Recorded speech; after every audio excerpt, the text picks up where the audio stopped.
तो concept of area के बारे में पढ़ेंगे ना। तो कॉन्सेप्ट ऑफ एरिया, मुझे इससे पहले ये पता होना चाहिए बच्चों कि जो एरिया होता है वो क्या होता है। तो एरिया क्या होता है, वेक्टर क्वांटिटी होता है। क्यों वेक्टर क्वांटिटी होता है? क्योंकि एरिया का ऐसे मैं कुछ इसमें बातें बता रहा हूँ, थोड़ा समझना।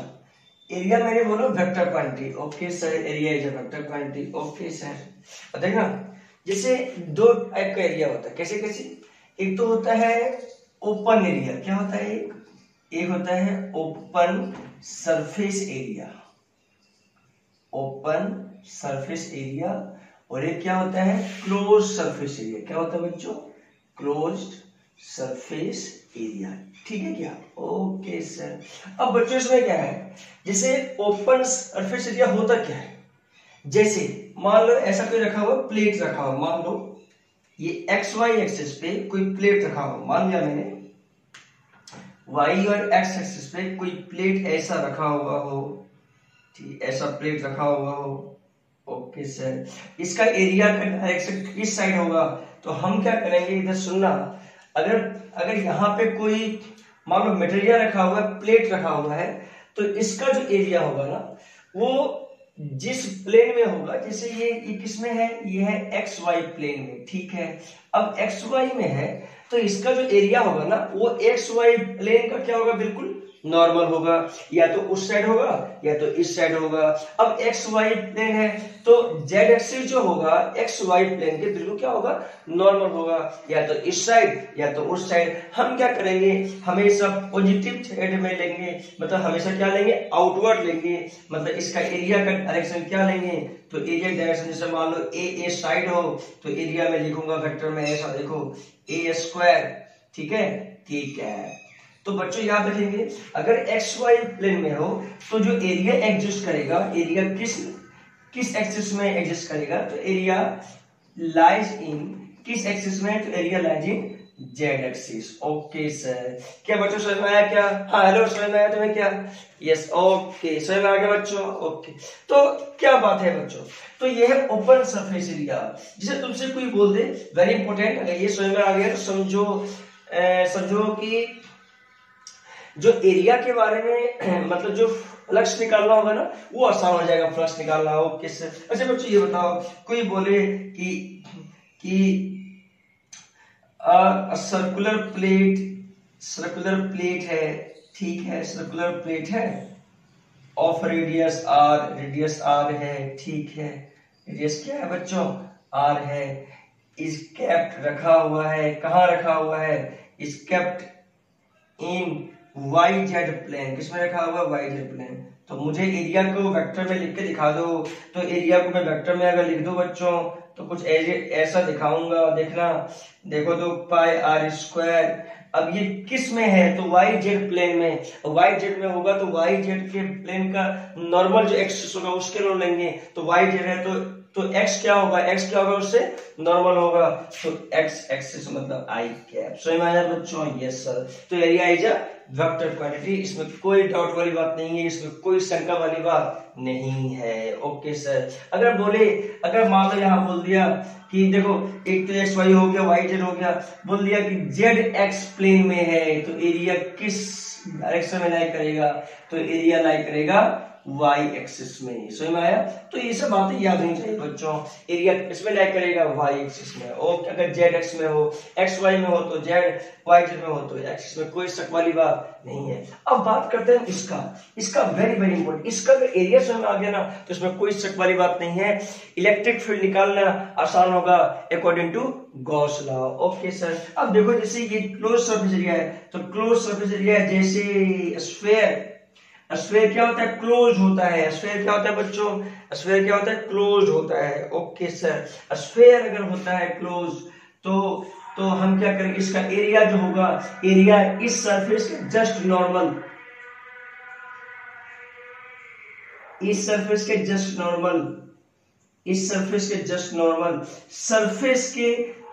नॉर्मल होगा, किसी भी पॉइंट के सरफेस के जस्ट नॉर्मल होगा। मतलब ये बातें क्या है, ये बातें आउटवर्ड होगा, क्या होगा बच्चों, ये आउटवर्ड, मतलब एरिया का डायरेक्शन क्या लेंगे बच्चों, आउटवर्ड। जैसे मान लो ये छोटा सा एरिया है, तो इसमें क्या लूंगा मैं, एन कैप, मतलब ये क्या है, एरिया का डायरेक्शन है, मतलब कैसा लूंगा मैं, तो आउटवर्ड लूंगा। क्लोज सरफेस का कैसा लूंगा मैं, तो आउटवर्ड। एन कैप क्या है, तो एन कैप है एरिया का डायरेक्शन है किसी भी पॉइंट पे जो जो सरफेस होगा ना उसका जस्ट नॉर्मल, मतलब क्या बोल सकते हैं, हम बोल सकते हैं कि ये आउटवर्ड लूंगा, क्या लूंगा, बिल्कुल आउटवर्ड, किसमें, क्लोज सरफेस एरिया में। जैसे मान लो बच्चों क्यूब है, जैसे मान लो बच्चों ये क्यूबॉइड है, क्यूब है, जो मान लो क्यूब अगर रहेगा तो क्या होगा बच्चों, देखो अगर क्यूब रहा तो सोचो कि ये जो फेस है इसके जस्ट नॉर्मल इस साइड, ये जो फेस है इसके जस्ट नॉर्मल ऊपर इस साइड, इसके जस्ट इस साइड, इसके, अब देखो ये पूरी बातें क्या है, आउटवर्ड है, आउटवर्ड है कि नहीं, यस सर। मतलब ये जो फेस है, ये जो फेस है इसके उस साइड, ये जो फेस है इसके इस साइड, ठीक है क्या, नीचे वाला फेस है नीचे साइड, ऊपर वाला फेस है ऊपर एकदम, मतलब सरफेस एरिया के जस्ट नॉर्मल, इसमें कोई शक वाली बात नहीं है, सरफेस एरिया के जस्ट नॉर्मल, इसमें कोई शक वाली बात नहीं है। अरे इसमें तो एक सरफेस एरिया था, मैंने किसी एक का बनाया, चाहो तो ये मान लो ये पार्ट क्या है, यही है मान लो, इसमें कोई शक वाली बात नहीं है। हाँ लेकिन याद रखेंगे अगर क्लोज सरफेस एरिया होगा तो क्या मानेंगे बच्चों, आउटवर्ड मानेंगे। तो ये बातें हम लिखेंगे, क्या लिखेंगे, देखो कि क्लोज सरफेस एरिया अगर होगा तो एरिया का डायरेक्शन हमेशा क्या मानेंगे, आउटवर्ड मानेंगे। आउटवर्ड मतलब क्या होगा, मतलब किसी भी एरिया पे नॉर्मल लाइन बढ़ेगा, वो भी आउटवर्ड मतलब बाहर की ओर, अंदर की ओर भी हम ले सकते हैं, इसमें कोई शक वाली बात नहीं है। लेकिन क्वेश्चन क्या होता है बच्चों, आसान हो जाता है आउटवर्ड मानने से। ओके सर, आंसर में कोई चेंज नहीं आएगा, इसमें कोई शक वाली बात नहीं है। ओके सर, एक बात तो ध्यान रखना, एरिया का डायरेक्शन हमेशा क्या लेता हूँ बच्चों, आउटवर्ड लेता हूँ। जैसे इसका एरिया इधर, इसका इधर, इसका इधर, इसका इधर, इसमें कोई शक वाली बात नहीं है। ओके सर, क्या बच्चों एरिया का डायरेक्शन समझ में आया क्या, यस सर। मिला जुला के दिमाग में ये रखना है कि एरिया का डायरेक्शन जो होगा ना बच्चों, वो क्या होगा, किसी सरफेस के नॉर्मल होगा, किसी भी सरफेस, जैसे छोटा सा सरफेस है उसके जस्ट नॉर्मल है। ठीक है सर, मुझे समझ में आ गया, क्या मुझे समझ में आया क्या एरिया का, यस सर मुझे समझ में आ गया।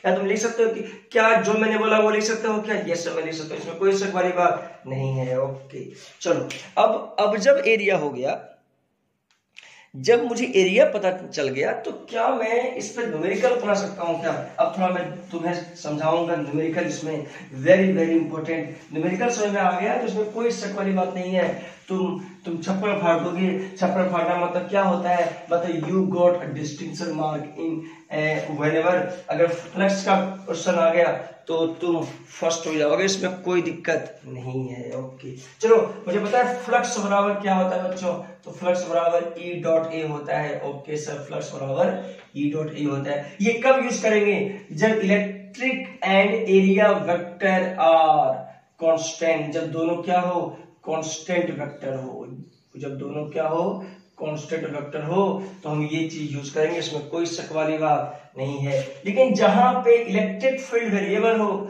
या एरिया वेरिएबल हो, वहां पे मैं ऐसा लिखूंगा जिसमें तुम्हें कोई संकोच नहीं होना चाहिए। ये कब होगा, जब इलेक्ट्रिक फील्ड अगर कांस्टेंट भी हो तो कोई बात नहीं, और वेरिएबल भी हो तो कोई बात नहीं, ये फॉर्मूला यूज वहां पे हो सकता है। और एरिया क्या हो, एरिया अगर वेरिएबल हो तो ये फॉर्मूला यूज करेंगे, इसमें कोई शक वाली बात नहीं है। अरे ये जो फॉर्मूला आया ना फर्स्ट वाला, वो इसी से आया है, इसमें कोई दिक्कत नहीं है। ओके सोचो अगर एरिया कांस्टेंट है, डी का इंटीग्रल से क्या होगा, ए, तो ये। हाँ याद रखना कि फ्लक्स जो होता है वो क्लोज्ड इंटीग्रल में होता है। किसमें होता है बच्चों, क्लोज्ड इंटीग्रल में। क्या बोला मैंने, क्लोज्ड इंटीग्रल में। क्यों, क्योंकि क्लोज सरफेस में ही होता है ये गॉस लॉ। इसमें सॉरी गॉस लॉ तो भी हुआ नहीं है, चलो कोई बात नहीं, फ्लक्स के बारे में हम देख रहे हैं। तो फ्लक्स के बारे में, तो फ्लक्स के बारे में क्या है, तो फ्लक्स के बारे में ई डॉट ई है और ये। अच्छा ये होता बच्चों, तुम बोल सकते हो सर आपने इसे क्या लिखा, इट इंडिकेट क्लोज सरफेस। क्या इंडिकेट करता है बच्चों, क्लोज सरफेस। ओके सर, तो क्लोज सरफेस अगर हो तो ऐसा हो सकता है, अगर नहीं भी हो तो उसे तो ये फॉर्म लगा देंगे, इसमें कोई दिक्कत वाली बात नहीं है। चलो करते हैं और इसमें क्वेश्चन करते हैं, समझ में आ जाएगा, इसमें कोई दिक्कत नहीं है। ओके सर, जैसे मान लो क्वेश्चन क्या है सुनना, circular plate is placed in external electric field, in external electric field, in external electric field,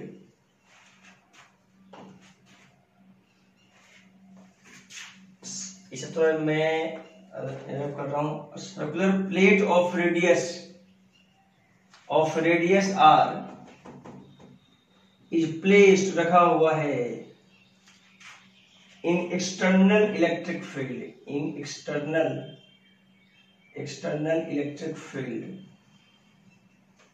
in external electric field, ठीक है, E इक्वल टू, ठीक है क्या, E equal to 2I cap plus 4J cap newton पर coulomb is placed in electric field in YZ plane, इसमें रखा हुआ बच्चों YZ प्लेन में रखा हुआ, कौन, सर्कुलर प्लेट जो है रेडियस r का YZ प्लेन में रखा हुआ है, ठीक है।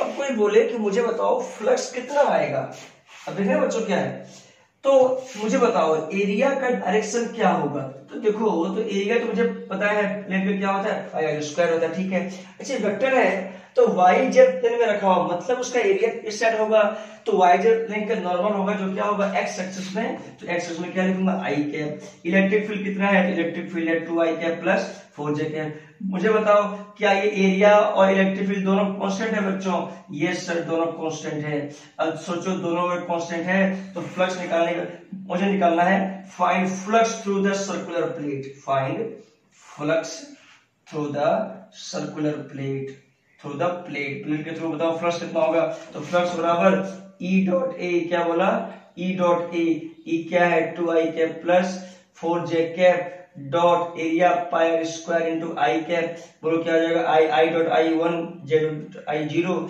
तो 2 पाई R स्क्वायर क्या बनेगा। अच्छा इसका यूनिट क्या होगा बच्चों, तो न्यूटन पर coulomb electric field into metre square, flux का यूनिट आ गया, लुईस का आंसर आ गया।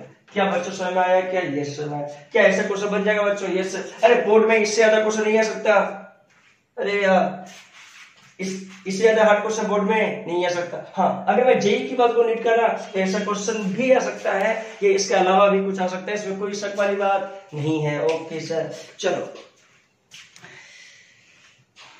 करते हैं क्वेश्चन और देखो, चलो क्वेश्चन करेंगे बच्चों, अपने आप समझ लगेगा, इसमें कोई दिक्कत वाली बात नहीं है।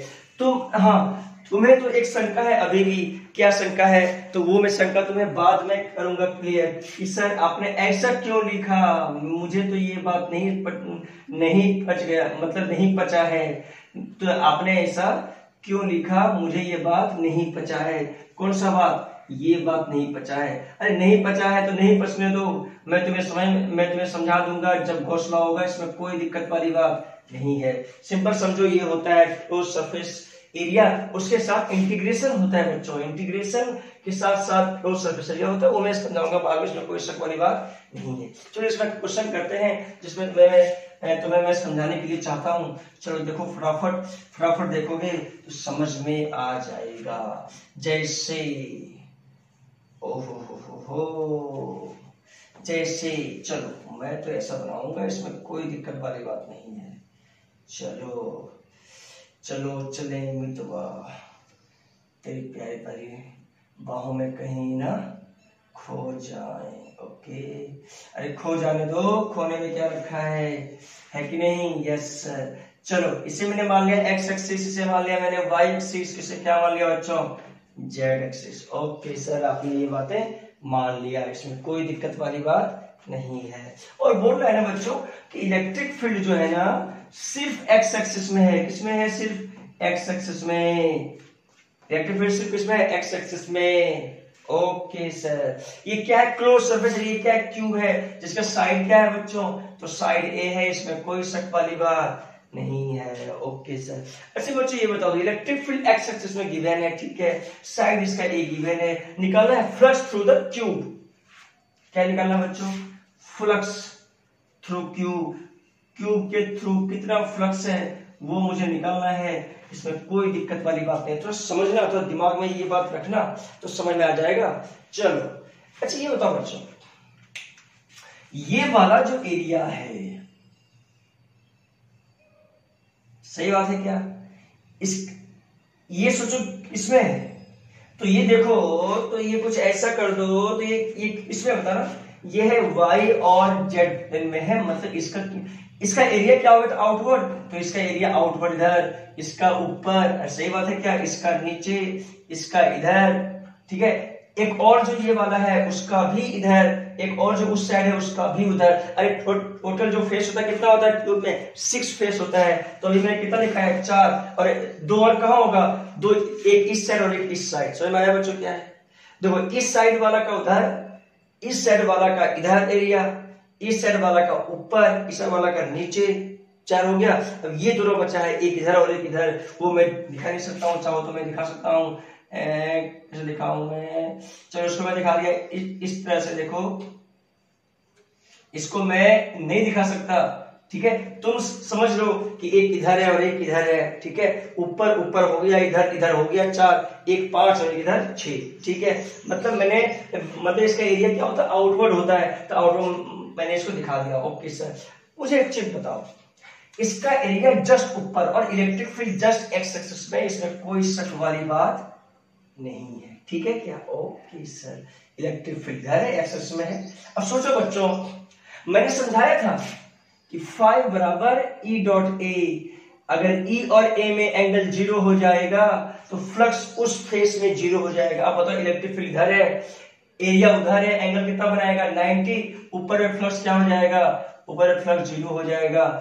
इलेक्ट्रिक फील्ड इधर है, एरिया नीचे है, एंगल 90, इधर भी फ्लक्स 0 हो जाएगा, इसमें कोई दिक्कत वाली बात नहीं है। एक फेस ये बचा है, तो इसका भी एरिया उस साइड, इलेक्ट्रिक फील्ड इस साइड, तो ये भी एरिया उस साइड होगा, एरिया कितना 90 बनाएगा, तो इसका भी फेस का फ्लक्स 0, अंदर का भी फ्लक्स का फ्लक्स 0 हो जाएगा। अब बचा ये फेस और ये फेस है कि नहीं बच्चों? अब देखो ये दोनों जो फेस है बच्चों, उसका देखो तो इलेक्ट्रिक फील्ड इधर है और एरिया भी इधर है, तो फ्लक्स का भी ये फेस 1 और ये फेस 2 मान लूंगा। और इस फेस में देखो एरिया इधर है, इलेक्ट्रिक फील्ड इधर है, तो मैं इसे फ्लक्स अगर 1 बोल दूं तो ई ए cos 0, cos 0 क्यों? क्योंकि एरिया भी इस साइड, इलेक्ट्रिक फील्ड भी इस साइड, इसमें कोई शक वाली बात नहीं है। इलेक्ट्रिक फील्ड एक्सिस में कितना है बच्चों? 2, एरिया कितना है? तो साइड कितना a, तो ये कितना a square, area a square, cos 0 का वैल्यू 1। क्या बच्चों समझ में आया क्या? Yes sir. क्या तो वेक्टर लिख सकता हूँ? वेक्टर में अगर चाहो तो लिख सकता हूँ ई डॉट ए, मुझे पता है इलेक्ट्रिक फील्ड एक्स एक्सिस में है और एरिया ये किस में है? एरिया भी इसमें एक्स एक्सिस में है। आई कैप कितना आएगा? 2 स्क्वायर आई कैप। अरे वही तो आएगा, चाहे ई ए cos 0 कर दो, चाहे ई डॉट ए कर दो, ई ए cos 0 कर दिया, लो ये आंसर आ गया 2a square flux 2a square newton पर coulomb metre square. Okay sir. अच्छा ये बताओ बच्चों, फाई 2 का वैल्यू क्या होगा? फाई 2 ये वाला। अब सोचो इसका इलेक्ट्रिक फील्ड एक्स एक्सिस में है, एरिया इधर इधर उल्टा 180 एंगल, 180 एंगल मतलब ई ए cos 182 और एरिया कितना? a स्क्वायर -1, तो -2a स्क्वायर न्यूटन पर कूलम मीटर स्क्वायर। अब बताओ total flux through the cube कितना आ गया? Total flux through the cube phi 1 plus phi 2, क्योंकि flux is a scalar quantity not a vector, क्योंकि ये क्या है? डॉट और डॉट जो होता है वो क्या होता है? स्केलर क्वांटिटी होता है। तो स्केलर क्वांटिटी जितना फ्लक्स होगा उतना मैं लिख दूंगा, प्लस होगा तो प्लस, माइनस होगा तो माइनस, कितना आ गया? 0। कितना आ गया? 0। दिमाग में क्या रखेंगे हम? दिमाग में ये रखेंगे हम, सुनना पहले क्या बात है यहाँ पे। दिमाग में ये रखेंगे हम, अगर कांस्टेंट इलेक्ट्रिक फील्ड किसी क्यूब में जा रहा हो तो उसके थ्रू फ्लक्स जो आएगा वो क्या आएगा? 0 आएगा। ये चाहो तो नोट में लिख सकते हो। क्या बोला? अ कांस्टेंट इलेक्ट्रिक फील्ड अगर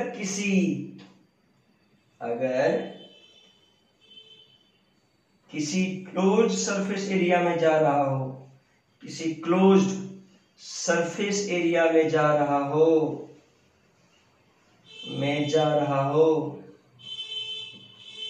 तो उसके थ्रू फ्लक्स क्या होगा, 0 होगा। ये बातें लिख लो। क्या बच्चों समझ में आया क्या? यस सर समझ में आ गया। क्या ऐसी बातें तुम्हें पता था क्या? नहीं सर मुझे पता तो नहीं था ये बातें, तो अब पता चल गया क्या? यस सर पता चल गया। चलो ठीक है बच्चों, पता चल गया तो अच्छी बात है। चलो अब मैं इलेक्ट्रिक फील्ड को वेरिएबल के रूप में थोड़ा मानता हूं, देखता हूं क्या आता है। ठीक है, जैसे मान लो इलेक्ट्रिक फील्ड गिवन है ना, दूसरा एग्जांपल है, और ऐसा क्वेश्चन नीट और जेईई में आता है। ठीक है, देखना 2xi cap plus Y square J cap newton पर कूलम। ठीक है, समझना। और दिया हुआ है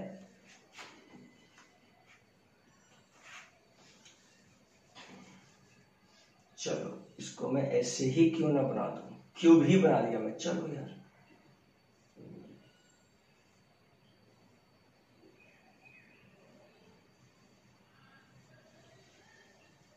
ठीक है क्या, ये सब बना दिया। ठीक है, अब देखना, इसे मान लिया एक्स एक्सिस, इसे मान लिया वाई एक्सिस, इसे मान लिया जेड एक्सिस। ठीक है बच्चों, यस सर। तो देखो, और साइड साइड ए है, साइड क्या है, ए चाहे ए बी सी मान सकते, कोई दिक्कत नहीं, तो मान लिया मैंने। इलेक्ट्रिक फील्ड किसमें है, तो इलेक्ट्रिक फील्ड एक्स में भी है और वाई में भी है, मतलब इलेक्ट्रिक फील्ड क्या है, वेरिएबल है बच्चों। ओके सर, कैसे इसको मैं डील करूंगा, ये बातें ध्यान रखने के लिए। ठीक है ना, मैं फेस टू फेस देखता हूं। क्या बोला मैंने, फेस टू फेस देखता हूं। इसका एरिया इस साइड, ठीक है यार, इसका एरिया इस साइड, ठीक है, इसमें कोई दिक्कत वाली बात नहीं। ठीक है क्या, चलो मैं इतना लेंदी ना लेके मैं सिर्फ अभी एक्स में वेरिएबल लेता हूं। क्या बोला मैंने, सिर्फ एक्स में वेरिएबल लेता हूं मैं। ठीक है क्या, क्या बोला, एक्स में वेरिएबल लेता हूं। ठीक है, वाई में भी ले सकता हूं, सही बात है कि क्या बोला मैंने, वाई में भी ले सकता हूं, इसमें कोई दिक्कत वाली बात नहीं है। थोड़ा मैं आसान वाला करता हूं, थोड़ा एक्स में वेरिएबल है क्या, इलेक्ट्रिक फील्ड। ठीक है, अब बताना है फ्लक्स थ्रू क्यूब कितना होगा। क्या बताना है, find flux through cube. Okay sir, यहाँ इलेक्ट्रिक फील्ड कांस्टेंट है क्या, नहीं। अरे इलेक्ट्रिक फील्ड कांस्टेंट नहीं है तो मुझे पता है कि फ्लक्स थ्रू द क्यूब 0 अब नहीं आएगा, इसमें कोई शक वाली बात नहीं है। ओके सर, अब फ्लक्स का वैल्यू होगा तो क्या होगा, क्योंकि इलेक्ट्रिक फील्ड तो वेरिएबल है। ओके चलो करते हैं, फेस टू फेस देखेंगे। क्या देखेंगे, फेस टू फेस। चलो आओ इस पे आओ, एक फेस ये वाला और एक फेस ये वाला, इसका फेस का बाहर, इस फेस का अंदर, इसका ऊपर। एक बात तो पक्का है कि इलेक्ट्रिक फील्ड एक्स एक्सिस में है और एक्स एक्सिस में जो इलेक्ट्रिक फील्ड है वो वेरिएबल है। ठीक है, पक्का हो गया। मतलब इस फेस के थ्रू फ्लक्स 0 क्योंकि एंगल 90, इस फेस के थ्रू 0, इस फेस के थ्रू 0, उस फेस के थ्रू 0, 4 फेस जो होगा उसके थ्रू फ्लक्स क्या मिलेगा, 0, क्योंकि इलेक्ट्रिक फील्ड क्या है, वेरिएबल तो है मगर वो एक्स एक्सिस में है, इसमें कोई शक वाली बात नहीं है। ओके चलो, बहुत बढ़िया सर, बहुत बढ़िया आपने किया, बहुत बढ़िया, मैं तो समझ में आ गया। ओके ठीक है बच्चों, देख ठीक है यार, तुम्हें समझ में आ गया, इसमें कोई शक वाली बात नहीं है। चलो इलेक्ट्रिक फील्ड 2xi कैप है। ठीक है, अब मैं थोड़ा, अब तुम देखो ये जो फेस है ना वो x इक्वल टू a पे है, कोई इसमें शक वाली बात तो नहीं लगता। ये और ये जो फेस है बच्चों, क्योंकि देखो इसी दोनों फेस में फ्लक्स आ सकता है, क्योंकि इसके साथ जो एंगल है वो 0 और कितना है, 180 है, तो इसमें कोई शक वाली बात नहीं है। इसका एरिया इस साइड तो इलेक्ट्रिक फील्ड भी इस साइड, इसका एरिया इस साइड तो इलेक्ट्रिक फील्ड इस साइड, इसमें कोई दिक्कत नहीं। अब इलेक्ट्रिक फील्ड अलग अलग है, फेस 1 फेस 2 मान लिया। ठीक है, फेस 1 में बोल दो फ्लक्स 1 में कितना आएगा, तो इलेक्ट्रिक फील्ड कहां पे, इस एरिया में इलेक्ट्रिक फील्ड। तो मुझे बताओ इस एरिया में एक्स का वैल्यू कितना है, एक्स इक्वल टू ए, क्योंकि ये जो बातें हैं ना, ये जो फेस है ना बच्चों, एक्स इक्वल टू ए पे है, क्योंकि इलेक्ट्रिक फील्ड एक्स में क्या है, वेरिएबल है। ओके सर, तो यहाँ पे अगर मैं इलेक्ट्रिक फील्ड लिख रहा हूं बच्चों 2 और एक्स यहाँ पे इस फेस में एक्स क्या है, तो इस फेस में एक्स क्या है, देखो ए है ना, तो मैं क्या लिखूंगा 2a, क्या लिखूंगा बच्चों, 2a न्यूटन पर कूलम। इसमें कोई दिक्कत वाली बात नहीं है। और इसमें क्या लिखूंगा, ये फेस देखो तो x इक्वल टू 0 पे है, तो यहाँ पे जो इलेक्ट्रिक फील्ड का वैल्यू आएगा वो क्या आएगा बच्चों, वो आएगा x इक्वल टू 0, मतलब 2 इंटू 0, तो 0 न्यूटन पर कूलम। मतलब यहाँ पे इलेक्ट्रिक फील्ड क्या आएगा, 0 आएगा। मतलब फ्लक्स 1 पे क्या लिखूंगा मैं, E डॉट ए कॉन्स्टेंट ही मानूंगा मैं, तो E dot A electric field 0, area A square इधर है कि नहीं, माइनस आई कैप की तरफ, एरिया इस साइड, ये 0, एरिया इस साइड ना। चाहो तो E a cos 0 कर दो, 0 a cos 180, कोई दिक्कत वाली बात नहीं है। 510 समझ में आया बच्चों, क्या बोला मैंने, ये सर φ2 का वैल्यू बोल दो। तो क्या अलग अलग फेस पे अलग अलग इलेक्ट्रिक फील्ड का वैल्यू निकाल दो, क्योंकि x में वेरिएबल है तो अलग अलग इलेक्ट्रिक फील्ड का वैल्यू निकाला जा सकता है। इलेक्ट्रिक फील्ड का वैल्यू कितना होगा यहाँ पे, चलो मैं इसे लिखता हूँ E a cos थीटा, तो E a cos थीटा कितना, E कितना, तो 2x कितना, a, x equal to a की बात कर रहा हूँ, और यहाँ पे x इक्वल टू 0 की बात कर रहा हूँ, x इक्वल टू a, ठीक है। 2 एरिया क्या, a स्क्वायर, cos थीटा क्या, cos 0, आंसर कितना आएगा बच्चों, 2a क्यूब न्यूटन पर किलोमीटर स्क्वायर। ये फ्लक्स थ्रू 2 आ गया, फेस 2, टोटल फ्लक्स कितना आ जाएगा, तो 51 प्लस 52, 510 है, तो फ्लक्स 2 52 के इक्वल आ जाएगा, तो 2a क्यूब न्यूटन पर किलोमीटर स्क्वायर, ये फ्लक्स थ्रू क्यूब आ जाएगा। क्या बच्चों समझ में आया क्या, यस सर समझ में आ गया। क्या ऐसे क्वेश्चन तुमसे हो जाएगा क्या, यस सर अब तो पक्का ही हो जाएगा, इसमें कोई दिक्कत वाली बात नहीं है।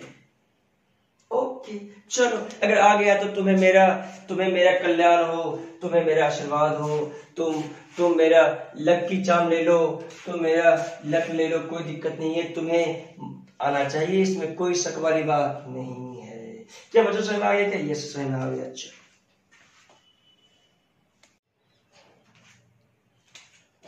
देखो बच्चों, तो ऐसा न्यूमेरिकल है ना, हो जाना चाहिए, मेरे ख्याल से हो जाएगा, ठीक है ना। अब थोड़ा मैं अलग सा आता हूँ टॉपिक पे। चलो, तो फ्लक्स के बारे में पता चल गया, सब कुछ के बारे में पता चल गया।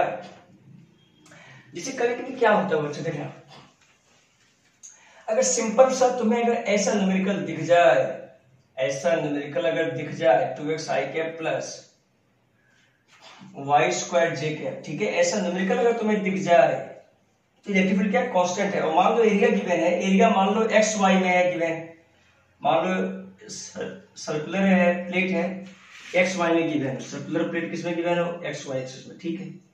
चलो सर्कुलर प्लेट है, रेडियस कितना है, आर है, गिवन हो, ठीक है, लाइज हो किसमें, एक्स वाई प्लेन में लाइज कर रहा हो, ठीक है। तो एरिया क्या लिखूंगा मैं बच्चों, पाई आर स्क्वायर, जेड एक्सिस में तो के कैप, ठीक है। अगर मुझे निकालना हो यहाँ पे, ठीक है, और ये प्लेट रखा हुआ है, प्लेट जो रखा हुआ है वो x equal to 2 and y equal to 1 पे रखा हुआ है प्लेट, मतलब 2 और 1 पे रखा हुआ है। क्या बोला मैंने, 2 और 1, मतलब ऐसे इमेजिन तुम कर सकते हो, मतलब इसका जो सेंटर है 2 और 1 पे है, ठीक है। देखो इसमें कोई दिक्कत नहीं है, जैसे अगर ये एक्स एक्सिस, तो इसी एक्सिस से वाई मान लो, प्लेट मान लो ऐसा रखा हुआ है ओरिजिन पे, तुम चाहो तो ओरिजिन भी मान सकते हो, तुम चाहो तो ये प्लेट रखा हुआ है एक्स वाई में रखा हुआ है, ठीक है, एक्स वाई में रखा हुआ है, ठीक है, कोई बात नहीं। अच्छा ये बताओ, अगर ये वेरिएबल इलेक्ट्रिक फील्ड रहा है तो ऐसे बनाओगे क्वेश्चन को। अब देखना क्या करूंगा मैं यहाँ पे, थोड़ा सा इसमें लॉजिक है, लॉजिक क्या है देखेंगे। जैसे सर्कुलर प्लेट जो है बच्चों, इसे मान लो इस टाइप से, ठीक, तुम्हें शायद कुछ बातें समझ में आ जाएगा, ऐसी, ठीक है, ऐसी, ठीक है क्या, ओके सर। अब मुझे बताओ, अगर प्लेट ऐसा रखा हुआ, बिल्कुल ऐसा ऐसा, यस, ये वाला, ठीक है, सर्कुलर है, ये प्लेट है, ये x इक्वल टू 2 है, कितने पे रखा हुआ है, x इक्वल टू 2 पे रखा हुआ है, ठीक है यार, ठीक है। अब मुझे चाहे तुम ऐसा बना लो, ठीक है, ऐसा x इक्वल टू 2 पे रखा हुआ है, ठीक है। अब बताओ मुझे कि इलेक्ट्रिक फील्ड x एक्सिस वाला, अच्छा इसका एरिया किस साइड होगा, अगर ये ऐसा रखा हुआ है ना तो इसका एरिया किस साइड होगा? अगर एक्स वाई में नहीं अगर हो, अगर ऐसा रखा हुआ है तो इसका एरिया किस साइड होगा बच्चों? इस साइड एरिया होगा, इसमें कोई शक वाली बात नहीं है। एन कैप से दिखा दिया एरिया। अगर एक्स वाई प्लेन में कुछ ऐसा रखा हुआ है तो ठीक है, एरिया उस साइड। ठीक है, अब बताओ मुझे, क्या ये जो इलेक्ट्रिक फील्ड वाई एक्सिस में है और एरिया इस साइड है, क्या इसके कारण कोई फ्लक्स आएगा? क्या नहीं, इसके कारण कोई फ्लक्स उस पे नहीं आएगा। इसके कारण फ्लक्स आएगा क्योंकि ये एक्स एक्सिस में इलेक्ट्रिक फील्ड भी है, इसमें कोई दिक्कत वाली बात नहीं है। और x इक्वल टू 2 बोल रहा है तो 2 इंटू 2 आई कैप मतलब 4 न्यूटन पर कूलम, आई कैप मतलब एक्स एक्सिस की तरफ है, इसमें कोई दिक्कत वाली बात नहीं है। फ्लक्स निकालना है तो फ्लक्स क्या करूंगा? तो एरिया किसमें है? वहां पे एक्स एक्सिस में। अगर वैसा रखा हुआ है तो जेड एक्सिस में हो तो वो बात कुछ अलग है। ठीक है, इसमें क्या आएगा फ्लक्स बोलो तो ई ए cos 0 है ना, तो ई ए cos 0 कितना? ई ए कितना? तो 4 ए कितना? तो पाई स्क्वायर इंटू cos 0 तो 4 पाई स्क्वायर क्या है? इसका फ्लक्स है। सिंपल सा। अगर ऐसा क्वेश्चन होना तो सिंपल सा लॉजिक लगाना कि एरिया किस डायरेक्शन में है। एरिया अगर एक्स में है तो एक्स वाला इलेक्ट्रिक फील्ड लेंगे, अगर एरिया अगर वाई में भी रहता बच्चों तो बात कुछ अलग होता, जो उतना दिमाग लगाने की जरूरत नहीं है। क्या वाला समझ में आ गया? क्या? यस सर, समझ में आ गया। चलो और करते हैं कुछ क्वेश्चन। अच्छा, ये एक्स वाई वाला कौन सा कैसे होगा? तो अगर कोई ऐसा हो, देखना एरिया इस साइड एक्स वाई प्लेन में रखा होगा, ठीक, इधर एक्स में और वाई में भी एरिया, थीटा एंगल कुछ हो तो वो बात कुछ चला गया, वो तो एडवांस लेवल में आता है, वो क्वेश्चन आता नहीं है एग्जाम में। ये सब आता है जब तुम इंजीनियरिंग करोगे, उसमें आएगा, आईटी में आएगा, खासकर बीटेक जब करोगे तो ऐसा क्वेश्चन आ सकता है कि एरिया ऐसे दे दिया है, वेरिएबल दे दिया है, तो ये सब थोड़ा लेंथी होता है क्वेश्चन, जो एग्जाम में, जो आईटी और इसमें मैथ्स मेडिकल में नहीं आता है। ओके सर, जितना सिखाया हूं उतना अगर सीख लिया तो समझो तुम्हारा कल्याण हो। चलो और क्वेश्चन करते हैं। देखो अभी तुम, चलो अब मैं थोड़ा आता हूं इसमें गॉस लॉ में। क्या बोला बच्चों, किसमें आता हूं? Gauss law. क्या इससे क्वेश्चन हो जाएगा? पूरा लिखा है। यस सर, गॉस लॉ के बारे में पढ़ेंगे। तो गॉस लॉ होता क्या है? ठीक है, गॉस लॉ के पढ़ने से पहले कुछ बातों का ध्यान रखने के लिए, चलो कुछ बातों का ध्यान बाद में थोड़ा बहुत मैं उसके बारे में बता रहा हूं, सुनना पहले। मान लो क्यू चार्ज है, ठीक है, कि किसी भी आर की दूरी पे इलेक्ट्रिक फील्ड क्या होगा बच्चों? कांस्टेंट। किसी भी आर की दूरी पे जो इलेक्ट्रिक फील्ड यहां है वही इलेक्ट्रिक फील्ड यहां भी है, वही इलेक्ट्रिक फील्ड यहां भी है, वही इलेक्ट्रिक फील्ड यहां भी है, वही इधर है, वही इधर है, वही इधर है, वही इधर भी है। अगर चार्ज रहे और अगर आर रेडियस खींच लो, स्फेरिकल बनाएगा। स्फेरिकल क्यों? क्योंकि इलेक्ट्रिक फील्ड इधर भी निकलेगा, इधर भी निकलेगा, इधर भी निकलेगा, इधर भी निकलेगा, इधर भी निकलेगा, इधर भी, इधर भी, इधर भी, हर जगह निकलेगा वो। ओके सर, तो इलेक्ट्रिक फील्ड मतलब इलेक्ट्रिक फील्ड हर जगह क्या होगा बच्चों? कांस्टेंट होगा, क्योंकि रेडियस क्या है, क्योंकि डिस्टेंस क्या है, क्यू चार्ज से इक्वल है। तो जो इलेक्ट्रिक फील्ड यहाँ है वही इलेक्ट्रिक फील्ड यहाँ भी होगा, वही इलेक्ट्रिक फील्ड यहाँ भी होगा, वही इलेक्ट्रिक फील्ड यहाँ भी, वही मतलब सेम इलेक्ट्रिक फील्ड होगा, इसमें कोई शक वाली बात नहीं है। चलो अच्छा मुझे ये बताओ, अगर मान लो इसे मैं स्फीयर मान लेता, मान लो एक इमेजिनरी स्फीयर मान लो, तो सोचो कि इसका जो एरिया जो होगा ना बच्चों डी ए, वो भी इसके जस्ट नॉर्मल ही होगा। ठीक है क्या? इसका भी जो एरिया होगा जस्ट इस पे वो भी नॉर्मल ही होगा, इसका भी जो एरिया होगा वो इसी साइड होगा। डी ए लिख रहा हूं, क्या लिख रहा हूं मैं? D A is the small area, D A is the small area, इसी साइड होगा, इसमें कोई शक वाली बात नहीं है। अब देखो, अब मुझे बताओ, अगर मैं ऐसा लिखूं फ्लक्स, तो फ्लक्स बराबर क्या लिखूंगा बच्चों? ई डॉट डी ए। क्या लिखूंगा बच्चों? ई डॉट डी ए। अच्छा मुझे एक चीज बता दो, इलेक्ट्रिक फील्ड का वैल्यू क्या है? तो इलेक्ट्रिक फील्ड का वैल्यू क्या है? इलेक्ट्रिक फील्ड का वैल्यू हर जगह क्या है? हर जगह इलेक्ट्रिक फील्ड का वैल्यू कांस्टेंट है, तो हर जगह इलेक्ट्रिक फील्ड का वैल्यू कांस्टेंट है। और ई ए और डी ए के बीच एंगल कितना है? 0 है, तो मैं लिखूंगा ई डी ए cos 0। ठीक है, क्योंकि ई डी ए ऐसा एंगल कितना है? 0 है, तो फ्लक्स जो आएगा वो क्या आएगा बच्चों? ई कांस्टेंट है, डी ए का इंटीग्रल, डी ए का इंटीग्रल। अच्छा बता, इलेक्ट्रिक फील्ड का वैल्यू क्या है बोल? कि Q अपॉन आर स्क्वायर। अच्छा डी ए क्या, तो D A D A D A D A जुड़ता जाओ जुड़ता जाओ जुड़ता जाओ, it gives sphere. Sphere means अगर मैं डी ए का इंटीग्रेशन कर दूं तो 4 पाई आर स्क्वायर, इसमें कोई शक वाली बात नहीं है। क्या बोला डी का इंटीग्रेशन, यहाँ पे क्या आएगा, यहाँ पे डी का इंटीग्रेशन कितना आएगा 4 पाई आर स्क्वायर, क्योंकि ये क्या स्फीयर है। तो के का वैल्यू रखूंगा तो कितना आएगा Q अपॉन 4 पाई नॉट, अगर मान लो मीडियम है ना, एब्सोल्यूट मीडियम है तो R square 4 pi R square 4 pi R square 4 pi R square cancel, कितना आ गया Q upon epsilon naught, Q upon epsilon naught. तो फ्लक्स क्या आ गया, फ्लक्स आ गया Q अपॉन एप्सिलॉन नॉट। अच्छा ये Q क्या है, तो ये Q वही है, इंक्लोज्ड चार्ज है। क्या क्या है, इंक्लोज्ड चार्ज है, किसमें, स्फीयर में, इंक्लोज्ड स्फीयर। ये कौन सा स्फीयर है, क्लोज्ड स्फीयर, या तो क्लोज्ड सरफेस बोल दो तो मैं ज्यादा फील करूंगा। क्योंकि मुझे बताओ इस फॉर्मूला में तुम्हें कोई वो दिख रहा है क्या कि कौन सा शेप होगा, या क्लोज सरफेस मतलब कौन सा क्लोज सरफेस होगा, स्फेरिकल होगा या सिलेंड्रिकल होगा, क्या इस फॉर्मूले में दिख रहा है, क्या नहीं दिख रहा है। मतलब ये जो फॉर्मूला जो है ना वो क्या है, ये जो फॉर्मूला जो है वो इंडिपेंडेंट ऑफ, एक बार देखो दिख रहा है, दिख रहा है, देखो फटाफट, ठीक है ना, हाँ दिख रहा है। तो ये जो फॉर्मूला है independent of closed shape of closed surface area, क्या बोला, shape of closed surface area.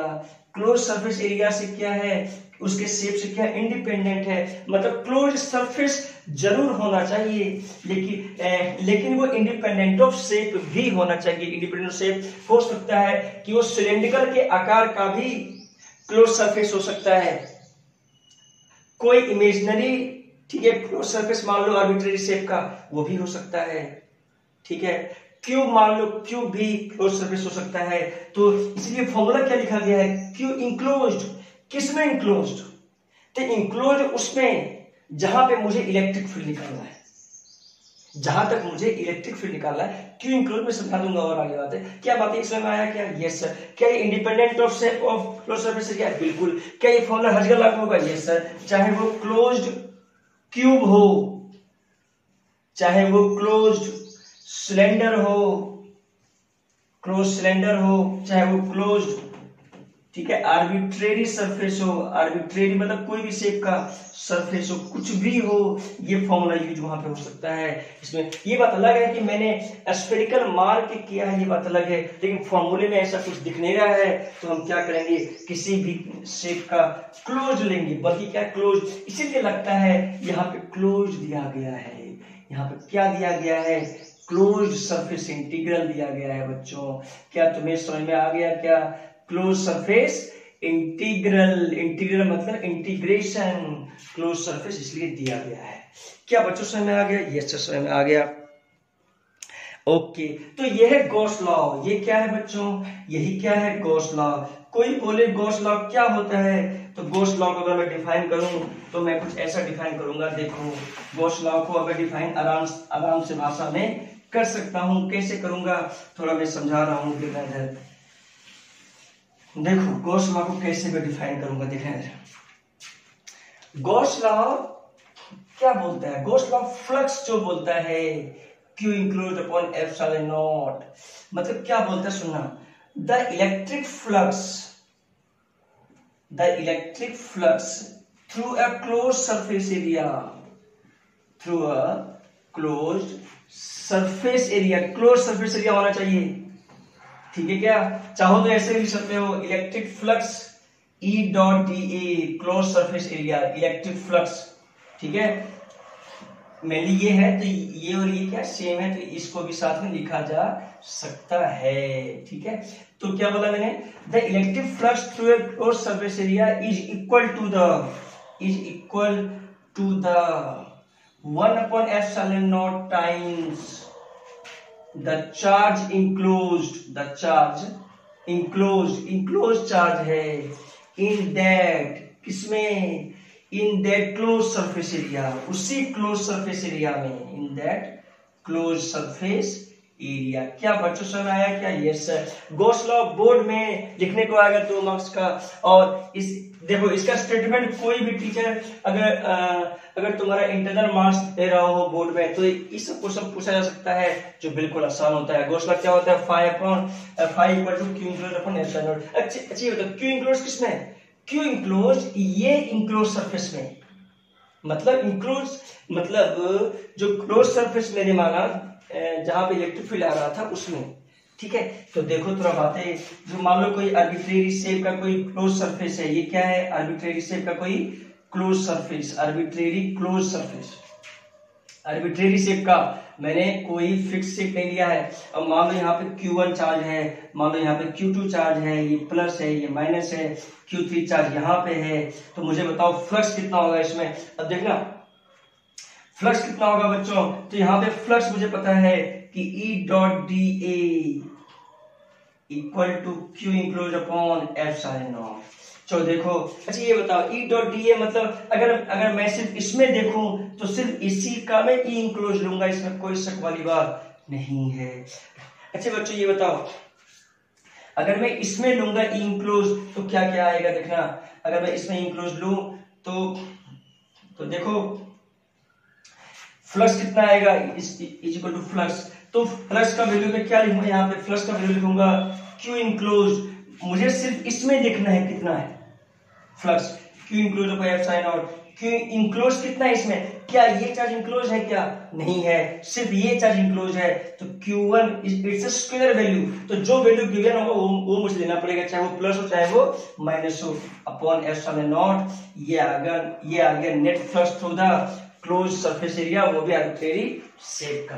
क्या बच्चों समझ में आ गया क्या? ये सर समझ में आ गया। क्या ऐसा ऐसा तुम्हें तो बन जाएगा क्या? ये सब बन जाएगा। Okay sir. अच्छा इसका फ्लक्स क्यों नहीं आया बच्चों इसमें, क्योंकि बताओ जितना इलेक्ट्रिक फील्ड अंदर जाएगा ना इस क्लोज सरफेस में, उतना ही क्या हो जाएगा बच्चों, बाहर हो जाएगा।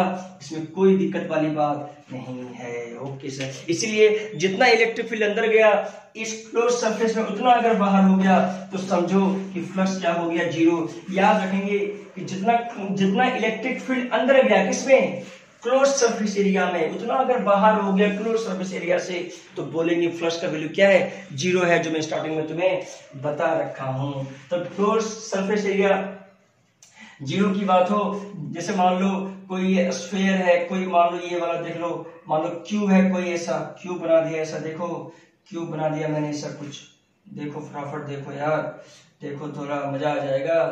अरे इसमें कोई शक वाली बात नहीं, मजा आ जाएगा यार तुम्हें। कैसे देखना है, क्यू चार्ज यहाँ पे है, ठीक है क्या। अब बताओ flux through Q, flux through Q क्या बोलोगे तुम, फ्लक्स थ्रू क्यू यही बोलोगे ना कि क्यू जो क्लोज सरफेस है उसमें कितना क्यू इंक्लोज है, तो क्यू इंक्लोज कितना है, तो क्यू ही है, तो क्यू अपॉन एप्सिलॉन नॉट। मान लो एयर इसका मीडियम है तो क्यू अपॉन एप्सिलॉन नॉट। कोई मान ले कि इसके बीच में स्फीयर रख दिया, स्फीयर, तो फ्लक्स थ्रू स्फीयर क्या होगा, तो इसमें भी क्यू इंक्लोज कितना है, क्यू ही है, तो क्यू अपॉन एप्सिलॉन नॉट इसका भी।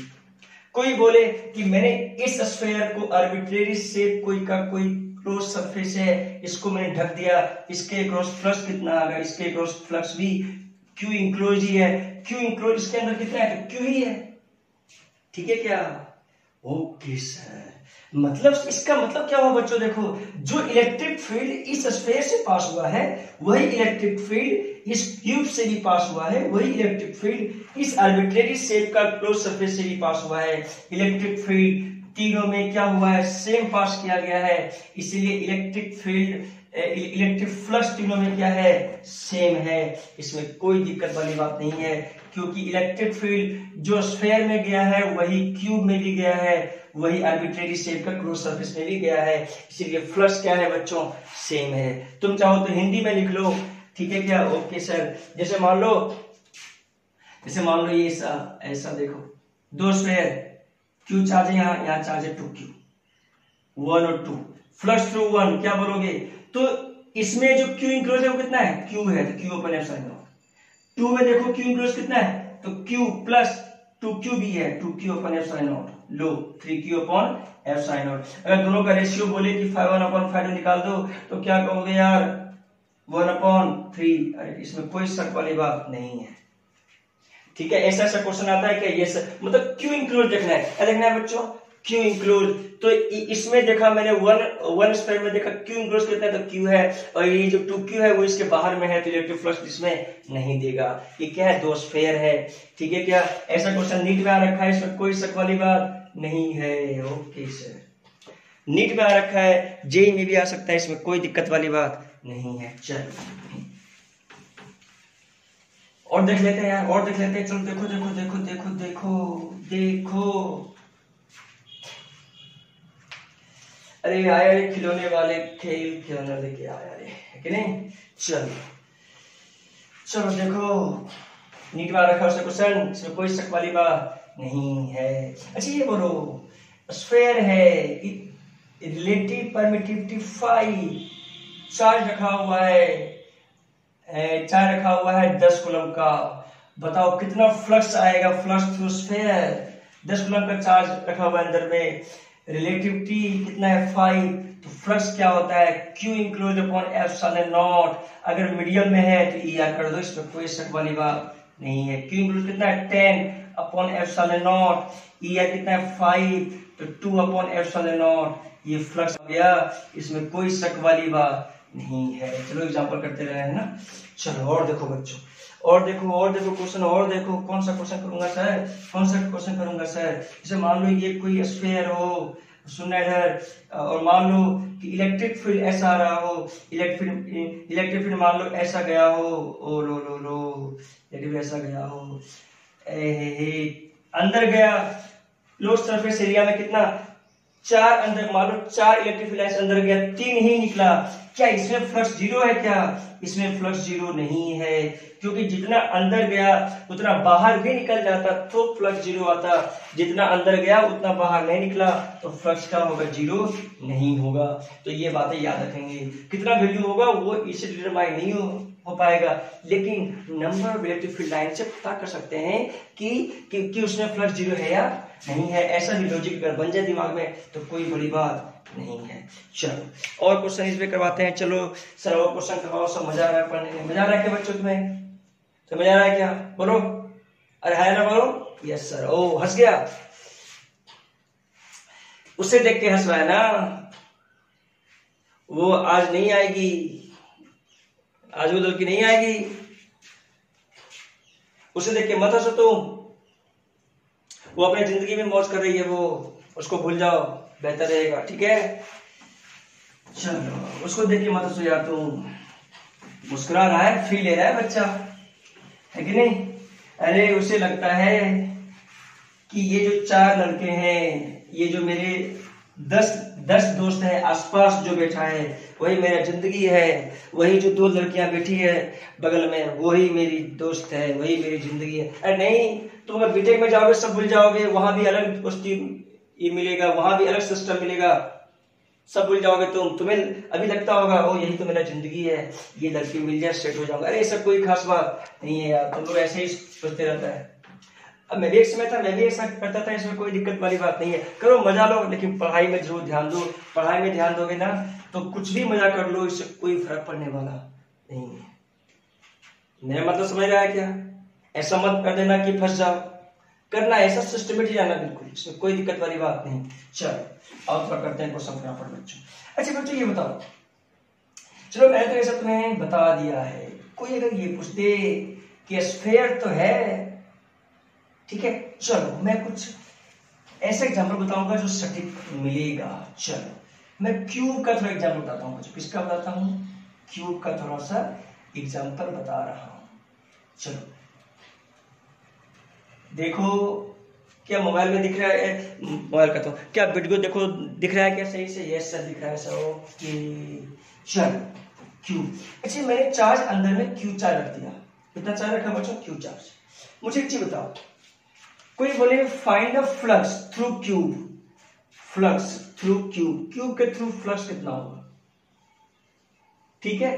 तो सुनना, फ्लक्स थ्रू क्यूब तो Q enclose upon epsilon naught, तो क्यू इंक्लोज कितना है क्यूब में, तो क्यू ही है, तो Q upon epsilon not answer, ठीक है। ठीक है सर, मुझे समझ आ गया। कोई बोले flux through any, flux through one phase, किसी एक फेज के थ्रू बताओ, वन फेस ऑफ क्यूब। किसी एक फेस के थ्रू बताओ फ्लक्स क्या होगा, किसी एक फेस के थ्रू। अब थोड़ा दिमाग में लगाना ये बातें, देखना किसी एक फेस, मैंने ये फेस मान लिया।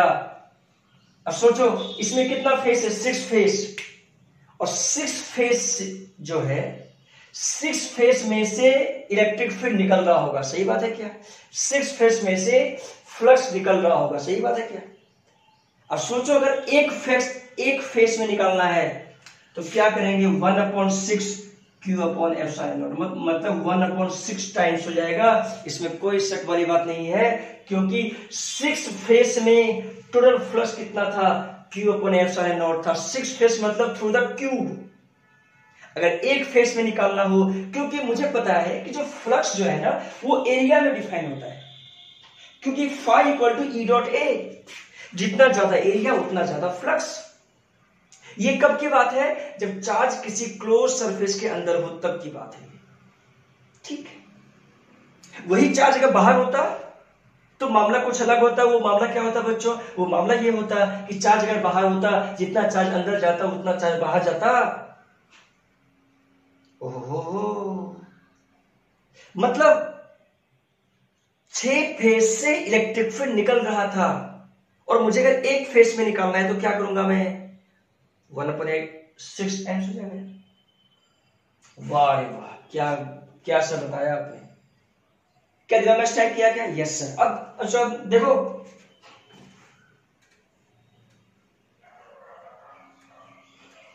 चार्ज जो है इस बार इसके कॉर्नर पे रखा हुआ है। इसमें चार्ज कहां रखा हुआ था, charge is placed inside the cube,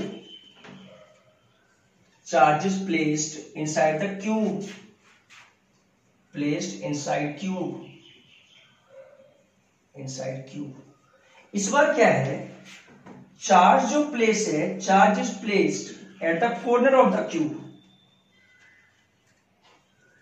at the corner of cube, corner of cube, cube के कॉर्नर पे चार्ज रखा हुआ है। मान लो क्यूब चार्ज यहां रखा हुआ है। अब बताओ कि फ्लक्स थ्रू क्यूब कितना होगा, फ्लक्स थ्रू क्यूब कितना होगा, ये दूसरा है क्वेश्चन। अब बताओ बच्चों मुझे, चार्ज अगर कॉर्नर पे रखा हुआ है तो फ्लक्स थ्रू ट्यूब, क्या बताओ, क्या टोटल इलेक्ट्रिक फील्ड जो है इस क्यू चार्ज का, क्या टोटल क्यूब में आएगा क्या? नहीं यार, अरे इलेक्ट्रिक फील्ड इधर भी तो जाएगा, इधर भी तो जाएगा, इधर भी तो जाएगा, हर जगह जाएगा। हाँ ये बात है, इधर भी आएगा, सही बात है, इधर भी आएगा, इधर भी आएगा, इधर भी आएगा, सही बात है कि नहीं, इधर भी आएगा। तो इतना आता है। अगर तुम अगर सॉलिड स्टेट पढ़ा होगा कि अगर किसी क्यूब पे एटम रखा हो तो उस एटम का जो कंट्रीब्यूशन होता है एक क्यूब में वो 1/8 टाइम्स होता है। उसी टाइप से जो इलेक्ट्रिक फील्ड है ना वो भी क्या होगा, 1/8 टाइम्स ही फ्लक्स, मतलब इलेक्ट्रिक फील्ड है किसमें, इस क्यूब में। तो फ्लक्स थ्रू क्यूब क्या बन जाएगा, Q/ε0 1/8 टाइम्स। क्या बच्चों समझ में आया क्या? Yes sir. मतलब क्या हुआ बच्चों, 1/8 पार्ट ही इलेक्ट्रिक फील्ड का इस क्यूब में आएगा, ठीक है। अगर बोले कि फ्लक्स थ्रू वन सरफेस, किसी भी एक face, one face of cube, किसी भी क्यूब का एक फेस में बता दो कितना इलेक्ट्रिक फील्ड, कितना इलेक्ट्रिक फ्लक्स आएगा किसी भी एक फेस पे।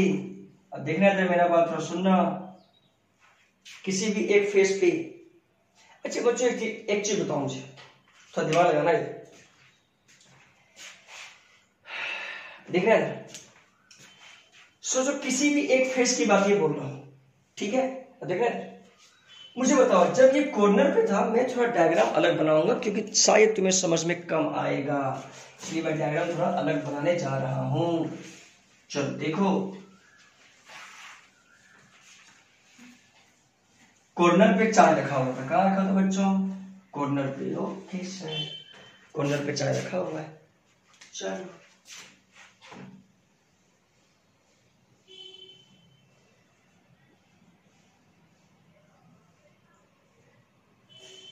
चलो कॉर्नर पे चार रखा हुआ है, ठीक है। 1/8 पार्ट क्या डिस्ट्रीब्यूशन है, मतलब 1/8 पार्ट इलेक्ट्रिक फील्ड ही इसमें आएगा, ठीक है बच्चों। किस अब थोड़ा देखो किसी फेस के थ्रू क्या फ्लक्स में निकालूंगा, देखना ये बताओ। इसका इलेक्ट्रिक फील्ड है ना, इसका एरिया क्या है, इस फेस का एरिया क्या है ऊपर, इलेक्ट्रिक फील्ड ऐसे जाएगा, इस एरिया पे इलेक्ट्रिक फील्ड ऐसे जाएगा, ठीक है क्या। तो एंगल कितना बनेगा बच्चों 90, मतलब इसमें फ्लक्स क्या हो गया बच्चों 0, इस फेस में, इसके कारण।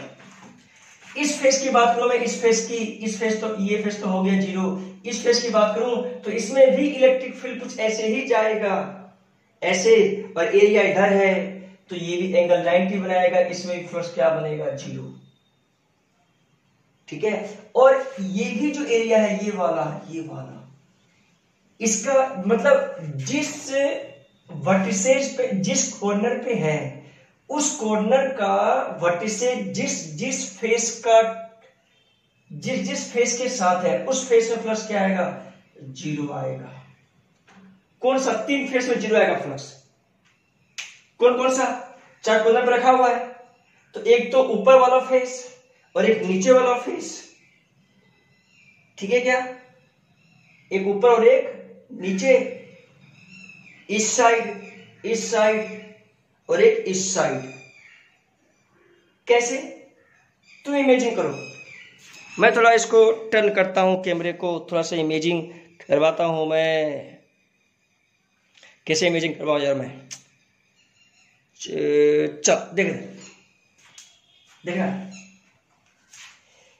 थोड़ा सिग्नल, एक फेस इधर और एक फेस इधर, ठीक है, एक फेस ऊपर, ठीक है। इलेक्ट्रिक फील्ड रखो कॉर्नर पे, रखा कॉर्नर, तो इस फेस का नॉर्मल फ्लक्स 0, इस फेस का एरिया इधर नॉर्मल, इधर ऊपर एरिया, तो मतलब जो कॉर्नर पे है ना, कॉर्नर पे जो चार्ज है वो 3 फेस को टच कर रहा है, एक ये फेस, एक ये फेस और एक ऊपर वाला फेस। सुना है कैसे बच्चों, एक ये, एक ऊपर वाला, मान लो कॉर्नर है, और एक ये वाला फेस, ये वाला फेस और एक ऊपर वाला और एक इस वाला फेस, ठीक है। तो 3 फेस को टच कर रहा है, तीनों फेस में फ्लक्स क्या आएगा 0, क्योंकि एरिया जस्ट नॉर्मल होगा, इलेक्ट्रिक फील्ड का जो आएगा सो। लेकिन 3 फेस जो बच गया, एक ये फेस बच गया, एक ये फेस और एक नीचे वाला फेस, 3 फेस, एक अंदर वाला फेस, उसमें इलेक्ट्रिक फील्ड कुछ ऐसे एंगल बनाएगा, ऐसे एंगल बनाएगा कुछ, और इसमें भी कुछ एंगल बनाएगा, इसमें भी कुछ एंगल बनाएगा इस फेस में। तो जो इलेक्ट्रिक फील्ड होगा तीनों भाग में बट जाएगा, 3 भाग में बट जाएगा। अगर मुझे किसी एक फेस में निकालना हो, इस फेस में निकालना हो, किसी इस फेस में जो नीचे वाला फेस हो उसमें का निकालना हो, तो Q/S में तो पूरे में है 1/3 टाइम्स, क्योंकि 3 फेस में ही आएगा। तो आंसर कितना आ जाएगा, आंसर आ जाएगा Q/24 ε0, किसी भी एक फेस पे, वो फेस जो नीचे वाला फेस हो या तो उस साइड से। क्या बात तो समझ में आया क्या, ये सब समझ में आ गया, मतलब फ्लक्स समझ में आ गया सर, ठीक है क्या।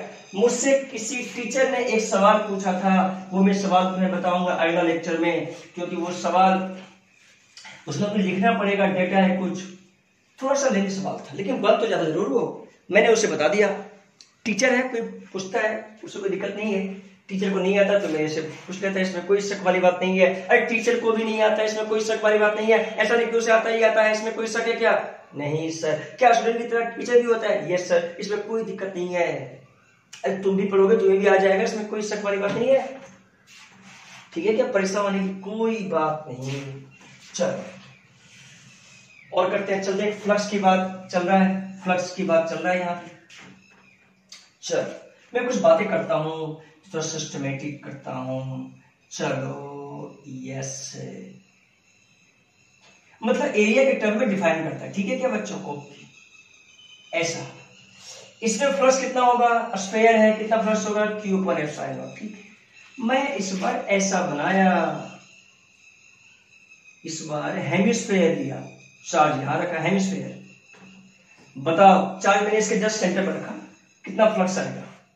सोचो हेमिस्फीयर है, अगर पूरा पूरा होता तो कितना फ्लक्स आता, Q/ε0, पूरा एरिया में इलेक्ट्रिक फील्ड होता। इस बार जो इलेक्ट्रिक फील्ड आएगा वो किसी हाफ पार्ट में आएगा।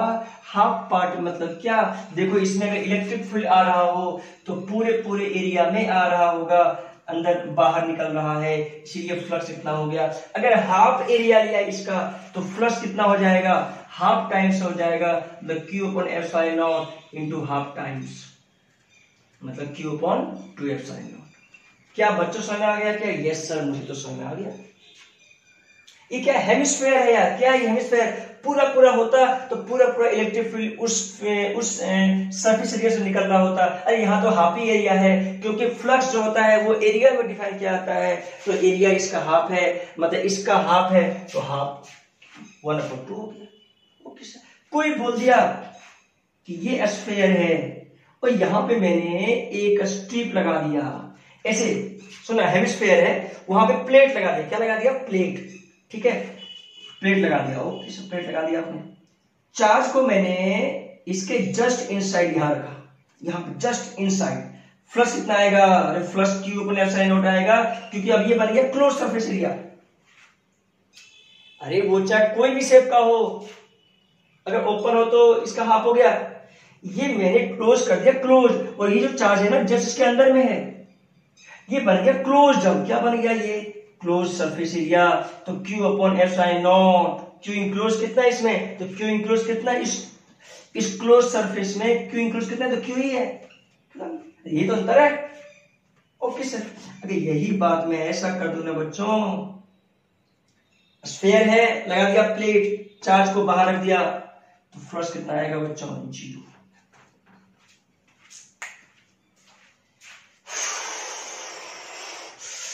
दिमाग चकरा रहा है क्या, क्या दिमाग चकरा रहा है कुछ, क्या चकराने की बात ही नहीं है। ओहो, इसमें क्या किया मैंने, ये क्लोज है क्या, नहीं, अरे क्लोज नहीं है, लेकिन इसका एरिया हाफ पार्ट है इसलिए हाफ हो गया, ये क्लोज था पूरा इसलिए ये आ गया, इसमें कोई शक वाली बात नहीं है। ये बाहर का क्लोज था, ये बाहर तो 0 हो गया। ओहो, इसमें कोई दिक्कत है क्या, नहीं सर, अब मुझे कोई दिक्कत नहीं है। क्या तुम्हें पूरा क्लियर हो गया, क्या क्लियर दिमाग में, ये सब क्लियर हो गया क्या, तुम्हें क्लियर हुआ क्या, हाँ हेलो, हाँ हुआ क्या क्लियर, तुम्हें हो गया, ओके। तुम्हारा नाम क्या है, क्या, अच्छा ठीक है ठीक है ठीक है ठीक है, ए हल्ला मत करो, चुपचाप रहो एकदम, अब आ जाएगा, इस पे कैमरा पे रिकॉर्डिंग चल रहा है, ठीक है, चल देख। तो फ्लक्स इसमें 0, इसमें फ्लक्स 0 नहीं होगा। क्या ये बातें दिमाग में स्ट्राइक कर गया सर, अच्छा ठीक है सर, स्ट्राइक तो कर गया। क्या इसके अलावा और मैं कुछ बता सकता हूं क्या, जैसे जैसे थोड़ा सा एडवांस लेवल, क्या बोला, थोड़ा सा एडवांस लेवल, क्यों चार्ज है, फ्लक्स बोले स्फीयर में, तो स्फीयर में फ्लक्स तो मुझे पता है Q पर एप्सिलॉन नॉट होगा, तो Q इनक्लोज्ड, इस स्फीयर में कितना है, Q है, ठीक है। थोड़ा देखो, मुझे निकालना है, सुनना उधर, मुझे निकालना है कि ये वाला जो एरिया है, ये वाला एरिया जिसके साथ सेमी वर्टेक्स एंगल अल्फा है, ये वाला जो एरिया है, इसमें कितना फ्लक्स आ रहा है, ये निकालना है। देखो अब कहानी थोड़ा सुनना, क्या मैंने बोला समझ में आया क्या, देखो अगर पूरा पूरा फ्लक्स निकाला जाए तो Q अपॉन एप्सिलॉन नॉट, लेकिन मुझे सिर्फ इस एरिया में निकालना है, कैसे निकालूंगा समझो, देखना, जैसे मैंने अभी बताया कि इसका अगर हाफ कर दूं, हाफ अगर रहे, अगर ओपन रहे तो Q upon epsilon not into half time, सही बता रखा। मतलब क्या है, मतलब यह है कि Q अपॉन एप्सिलॉन नॉट जो फ्लक्स है वो 4 पाई r स्क्वायर में है, बोलो सही बात है क्या, रेडियस r है, मतलब 4 पाई r स्क्वायर पूरे सरफेस एरिया में फ्लक्स कितना है, Q अपॉन एप्सिलॉन नॉट है।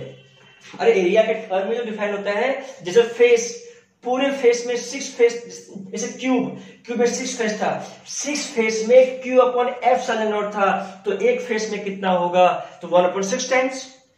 सेम लाइक इज यहां कि 4 पाई r स्क्वायर में टोटल फ्लक्स ये है, तो मुझे बताओ कि ये जो एरिया है, इसका एरिया A मान लिया कि इस एरिया में कितना फ्लक्स होगा, तो Q upon epsilon naught 4 pi square into A, है कि नहीं? ये फ्लक्स हो जाएगा इस एरिया के थ्रू।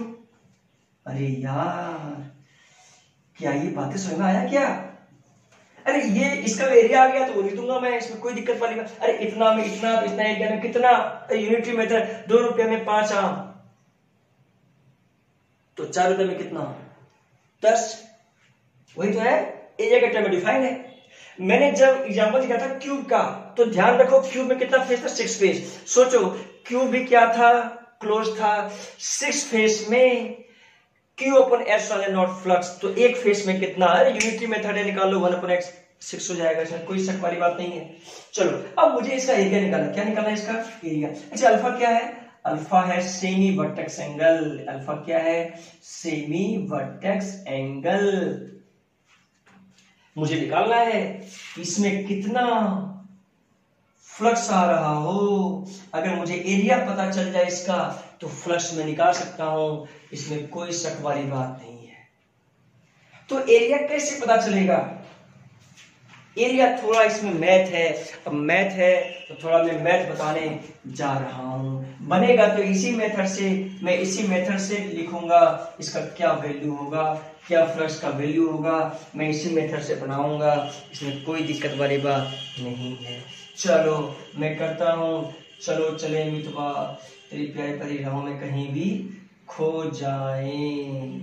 ओके, ये जो फेस है, ये जो स्फीयर का पार्ट है, ये एंगल अल्फा है, ये एंगल अल्फा है, रेडियस आर है, देखना है फ्लक्स। तो क्या करूंगा मैं, इसको कुछ ऐसा बनाऊंगा, देखो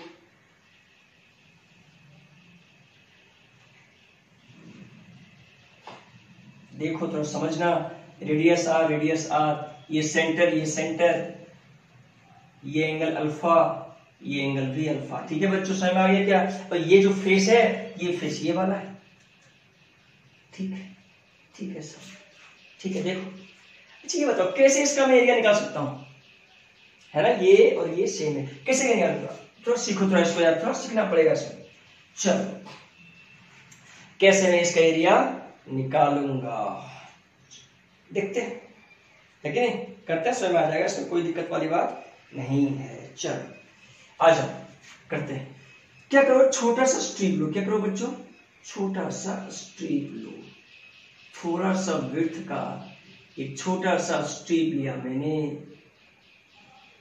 ठीक है क्या, थोड़ा देखना, छोटा सा स्ट्रिप लिया मैंने। क्या लिया, छोटा सा स्ट्रिप, देखा था।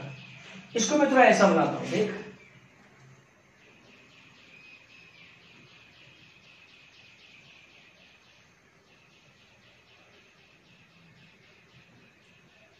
ठीक है क्या? Yes sir. इसको क्या करो,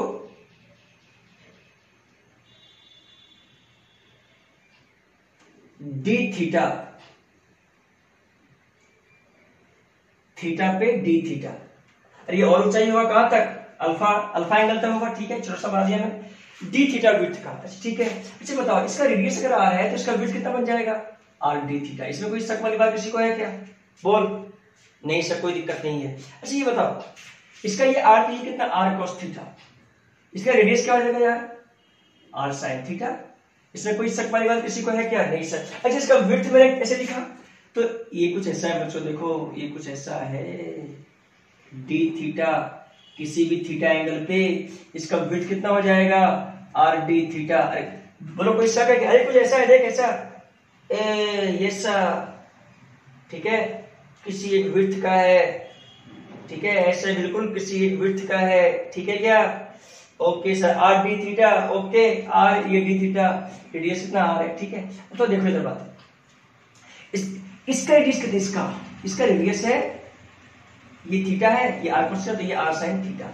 मतलब अगर मैं इसका एरिया लिखूं डी ए, तो क्या लिखूंगा, 2, इसका लेंथ कितना, 2 pi R sine theta into इसका विड्थ आर डी थीटा। और उसमें मैं नहीं आया, बताओ क्या मैं इसका एरिया लिख दिया क्या? देख एसी नहीं चल रहा है यार, ठीक है ना, कोई बात नहीं, इसमें कोई दिक्कत नहीं है, थोड़ा सा बह सकता है, कोई दिक्कत नहीं है। तो देखो इसका एरिया क्या लिख लिया मैं, छोटे सा एरिया लिख लिया, 2 पाई आर। इसका लेंथ कितना है, 2 pi R sine theta, R sine theta मतलब 2 पाई आर होता है, आर मतलब रेडियस, इसका रेडियस कितना है आर साइन थीटा इंटू इसका विड्थ कितना तो आर डी थीटा, ये आ गया D A. Okay sir, D A बराबर 2 pi R square sine theta D theta. अरे कहां से कहां तक इंटीग्रल है, सोचो डी थीटा लिया तो पूरा कंपोनेंट, अगर मैं अल्फा ले लूं तो पूरा पूरा कंपोनेंट मिल जाएगा, इसमें कोई शक वाली बात नहीं है। अगर अल्फा ले लिया ना तो ये पूरा पूरा कंपोनेंट मिल जाएगा, क्योंकि थीटा लिया तो ये मिला, तो अल्फा लूंगा तो पूरा मिल जाएगा। ठीक है, तो 0 से अल्फा, तो एरिया का कितना वैल्यू आ गया बच्चों, एरिया आ गया 2 पाई आर स्क्वायर। बोलो साइन थीटा का माइनस कॉस थीटा, बोलो सही बात है क्या, यस सर। 0 से अल्फा कितना वैल्यू आ गया 2 pi R square minus cos alpha minus plus cos 0, तो एरिया क्या आ गया, एरिया आ गया 2 pi R square 1 minus cos alpha, alpha is the semi vertex angle and r is the radius। इसका अब एरिया आ गया, बोलो इसमें कोई शक वाली बात, बोलो शंकर भगवान की जय। क्या बोलो समझ आ गया, यस सर। क्या मैंने इसका एरिया निकाल दिया, यस सर। क्या मैं इसका निकाल सकता हूं फ्लक्स, यस सर। फ्लक्स कैसे आएगा, देख फ्लक्स कैसे आएगा, Q अपॉन एप्सिलॉन नॉट। मैंने बोला कि कितने एरिया में क्या होगा, तो मैं यूनिटरी मेथड से अगर करूंगा, दिखना है लास्ट है ये टॉपिक आज का, इसके बाद मैं न्यूमेरिकल बताऊंगा कल डिटेल में। एरिया का फॉर्मूला क्या है, 2 pi R square 1 minus cos alpha. तो देखो इधर 4 पाई स्क्वायर में कितना flux Q upon epsilon naught, तो 2 pi R square 1 minus cos alpha में कितना flux, 4 pi R square divide into 2 pi R square 1 minus cos alpha 2 pi square 2, कितना flux आएगा इसमें, तो फ्लक्स कितना आएगा देखो Q upon 2 epsilon not 1 minus cos alpha, ये फ्लक्स आ गया इस एरिया में। अब तुम बोलो सर कि आपने जो ये एरिया लिखा है 2 pi R square 1 minus cos alpha, ये किसी स्फीयर का अल्फा वर्टेक्स एंगल से लिखा है कि नहीं लिखा है, ठीक है। अब तुम जो फॉर्मूला रटते हो ना 4 पाई आर स्क्वायर इसका एरिया होता है, वो कहां से आया है, वो आया है इंटीग्रेशन से ही आया है वो यार। तुम रटते हो ये बात अलग है, लेकिन वो आ रखा है किससे, तो वो आ रखा है इंटीग्रेशन से आ रखा है। 4 पाई आर स्क्वायर कब आएगा, 4 पाई आर स्क्वायर तब आएगा जब अल्फा का वैल्यू 180 डिग्री बन जाए ना। क्या बोला मैंने, अल्फा का वैल्यू अगर 180 डिग्री बन जाए, अल्फा बराबर 180 डिग्री ले लो, मतलब 0 से 180 डिग्री ले लो इंटीग्रेशन में जो मैंने किया था, तो आंसर आएगा 2 pi R square 1 minus cos से माइनस 1 कितना आ गया -2 112, तो 4 पाई स्क्वायर। देख अरे तुम रटता है 4 पाई स्क्वायर, इसका वो बात अलग है, लेकिन आया कहां से, वो आया मैथ से। मैथ कैसे हुआ है, इंटीग्रेशन से, वही इंटीग्रेशन जो मैंने यूज किया, ठीक है। तो वो सब तो बात की बात है, मैथ है, लेकिन इस एरिया में फ्लक्स कितना आएगा, तो ये फ्लक्स आएगा। इसके बाद में बताऊंगा, इसमें कोई दिक्कत वाली बात नहीं है। मतलब दिमाग में क्या रखना ये है कि फ्लक्स जो है वो एरिया के टर्म में डिफाइन करता है। जैसे 2 रुपया में 5 आम, तो 5 रुपये में कितना आम, तो हम निकाल सकते हैं, वैसे ही मेथड है, ठीक है क्या। ओके सर, चलो आज के बाद इतना है।